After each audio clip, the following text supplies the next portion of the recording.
I am here today with an Irish rallying legend. The Ford Escort Mark II. Need I say any more? Yes, I will say a bit more. Come here, follow me.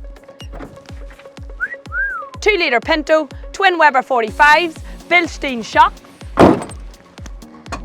fuel cell, dry sump kit, spare.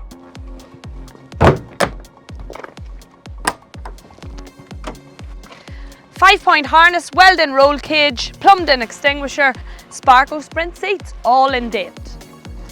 Dog box, down to an Atlas rear axle with a 4.6 diff, TerraTrip computer, navigator's footrest, Hydra handbrake.